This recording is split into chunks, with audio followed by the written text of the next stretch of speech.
Hello les amis, bonjour, comment vous allez? J'espère que vous allez bien.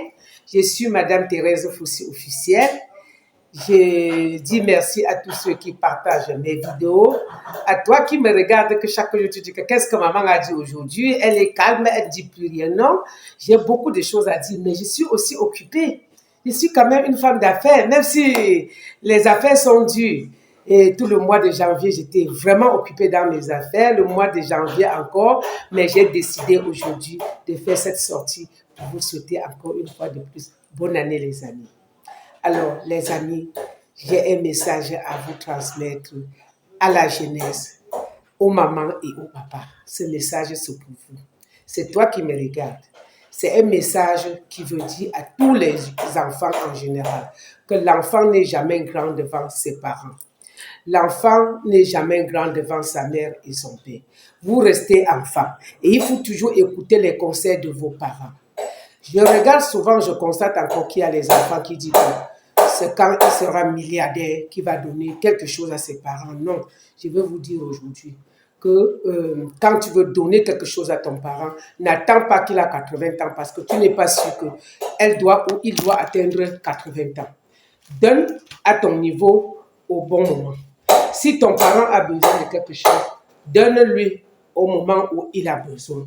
Ne dis pas que tu vas attendre quand tu auras beaucoup. Il n'y a pas le montant qu'on a beaucoup, mais on fait avec le minimum à ton niveau. Si tu es un enfant et que tu as peut-être, par exemple, un salaire de 50 000 francs, et tu sors peut-être 1000 francs, tu achètes un paquet de cubes, tu donnes à ta mère, c'est quelque chose. C'est que le moment venu, quand tu vas avoir un salaire de 100 000 francs, tu vas acheter 1 litre d'huile à 2000 pour donner à ta mère et acheter un vin de 2000 pour ton père. Mais si tu dis que je vais attendre, votre retraite, c'est entre mes mains. Quand vous allez vieillir, je vais vous garder. Tu es sûr qu'ils vont vieillir. Tu es sûr qu'ils vieillir. Est-ce que tout le monde va vieillir? Il y a des gens qui vont mourir encore bien et il y a des gens qui vont mourir vieillir. Mais quand quelqu'un vieillit, vous la gardez. Vous gardez cette personne maintenant par la honte que les gens vont dire quoi? Si tu ne l'as pas entretenu à partir de 50 ans jusqu'à 70 ans, tu ne donnais pas ce que tu peux, tu ne faisais rien, tu ne donnais pas le sourire, tu attends qu'il vieillit. Non, ce n'est pas bien. On n'attend pas que quelqu'un vieillit jusqu'à ce qu'il n'a même plus le goût de nourriture pour lui donner à manger. Donnez à vos parents à manger lorsqu'ils sont encore jeunes. Donnez à vos parents à manger lorsqu'ils peuvent encore avoir le goût dans la bouche. N'attendez pas qu'il vieillit, tu la prends, tu mets à la maison comme un colis, tu l'abandonnes, tu pars, tu laisses l'argent à la ménagère qui lui fait à la manger parfois, que la ménagère aussi reste, il abandonne. Occupez-vous de vos mamans quand ils sont encore conscients. Ne faites pas seulement pour dire que je fais aussi ça, pourquoi on ne dit pas que j'ai abandonné ma mère. Beaucoup de gens le font, gardent leurs parents à partir de 70-80 ans parce qu'ils ont honte, ce n'est plus parce qu'ils aiment leurs parents. Le moment que tu devais faire quelque chose et il voit, il apprécie, tu ne l'as pas fait. Mais tu as attendu jusqu'à elle n'a plus le goût de poisson dans la bouche, elle n'a plus aucun goût, elle regarde le monde, ne la plaît même plus. Tu commences à la garder dans une chambre. Ne peut venir la voir que c'est lui que tu as invité. Ça veut dire que tu n'as que peur parce que tu n'avais jamais rien fait quand elle était jeune.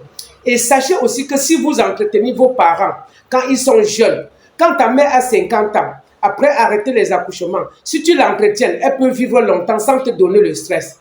Si tu entretiens ton père, il peut vivre longtemps sans te donner le stress. Mais s'il n'est pas bien entretenu à partir de 50 ans, s'il a 80 ans, tu vas souffrir beaucoup. Alors qu'on pouvait l'entretenir, elle est là, elle peut ne pas travailler, elle peut ne rien faire, mais elle parvient au moins à se laver. Si ce n'est pas qu'un accident, elle peut assez se laver. Tout ça, c'est l'entretien. Alors j'interpelle tous mes amis, tous les hommes. Je connais même des très grands hommes d'affaires qui ne gèrent pas leur maman. Ils ont beaucoup d'argent, mais ils ne gèrent pas leur mère. Alors, avant de donner à manger à votre femme, à vos copines, à tout ce que vous donnez dehors là, pensez à celle qui vous a donné vie. Pensez à vos parents et ne les donne pas seulement quand ils ne peuvent plus aller derrière, mais donne-les quand ils sont encore en bonne santé. Demande que maman va faire ton bilan de santé à partir de 50 ans. Paie ses remèdes, même si elle doit sans manger. Quand tu dis que va faire ton bilan de santé, elle court comme celui qui a l'assurance maladie. Quelqu'un qui a l'assurance maladie, quand il veut aller à l'hôpital, il n'a pas peur. Mais quelqu'un qui n'a pas l'assurance, quand il faut aller à l'hôpital, il médite beaucoup. Donc, les amis, cette vidéo était un peu très longue, mais c'était pour vous sensibiliser par rapport à vos parents. Parce que moi, je suis mère, j'ai ma mère, j'avais mon père, nous on gardait notre père autour de rôle. Nous, aujourd'hui, je garde ma mère et je souhaite que chacun de nous qui a abandonné sa mère au village, qui prend sa mère et qui garde aussi sa mère parce que demain, ses enfants vont aussi la garder. C'est une chaîne et ça ne laisse personne. Si tu abandonnes ta mère, tes enfants vont t'abandonner. Si tu entretiens ta mère, tes enfants vont t'entretenir. Ça ne laisse personne. C'est une chaîne. Alors les amis, je vous souhaite bonne année encore, bonne année 2024. Je vous aime beaucoup. Bisous.